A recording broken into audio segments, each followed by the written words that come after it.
Il est 9h02 sur TV Finance, c'est Boursorama, l'heure d'aller prendre le pouls du CAC 40 qui vient d'ouvrir depuis 2 minutes donc. Bonjour Benoît Rousseau. Bonjour à vous. Bonjour, je rappelle que vous êtes trader pour compte propre. Le CAC a clôturé en hausse vendredi dernier et ce matin ça semble se poursuivre.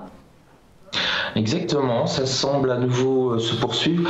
On est bien aidé ce matin par la clôture des indices américains de vendredi soir qui ont eu entre 21h et 22h heure française une poussée non-stop et on a vu vraiment un dynamisme acheteur le vendredi soir qui était assez impressionnant, beaucoup algorithmique bien entendu, mais quand même. Et donc là on est sur les 5340 à peu près, on gagne 25 points par rapport à la clôture de vendredi sur le marché CAC 40 et on est sur des supports intéressants. On est légèrement sous les 5350, on va peut-être essayer d'aller les tester. En tout cas, ça va être intéressant à suivre aujourd'hui. Est-ce que ça va beaucoup bouger? Je ne sais pas. Je crois que les marchés sont très attentistes et ils attendent surtout mercredi et l'audition de Powell pour avoir un peu plus d'informations. Oui, parce qu'on semble avoir atteint un seuil, la barre des 5300 points. Est-ce qu'on va pouvoir dépasser, vous parlez de 5350 ou 5400, tant qu'on ne saura pas ce que la Banque centrale américaine, ce que la Fed a décidé, il va peut-être pas se passer grand-chose? Exactement, là on est au-dessus des 5300 points, donc c'est un signal positif. On est au-dessus des 12 500 points sur le DAX, c'est un signal positif. On est aux alentours des 6900 sur le Nasdaq 100, c'est un signal positif. On est au-dessus des 25 000 points sur le Dow Jones 30, c'est un signal positif. C'est positif de partout, mais maintenant il faudrait avoir soit à nouveau de très très bonnes nouvelles pour remonter et continuer à monter comme cela. En tout cas, ce qui est évident, c'est que les marchés vont attendre mercredi. On n'a pas de statistiques importantes jusqu'à mercredi, mais mercredi on a l'audition de Powell face au Congrès américain. C'est pas une épreuve forcément facile parce que les représentants du peuple américain sont souvent assez agressifs et posent des questions vraiment extrêmement justes. Et ce qui va être extrêmement surveillé, ça va être les réactions par rapport à l'inflation.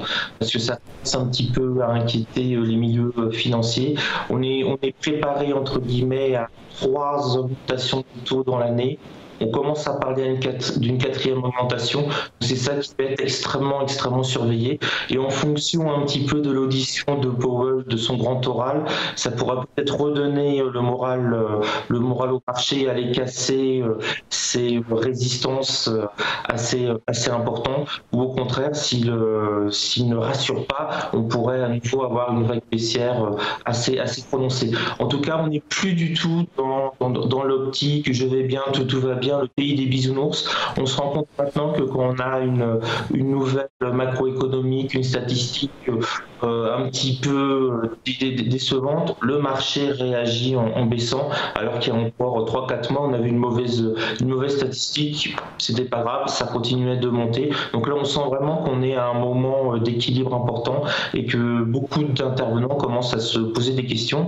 J'allais vous dire qu'il serait peut-être temps de se poser des questions, mais en tout cas, Powell, mercredi, ça risque de chahuter pas mal et nous, on risque de stagner un petit peu en attendant ça. On va sûrement aller chercher un support sur le CAC 40. Je pense que les 5350, quand on est sur une vague acheteuse, on risque d'aller les voir. Et puis on va peut-être stagner entre 5003, 5350, 5004 maximum, mais je pense pas qu'on puisse aller beaucoup plus.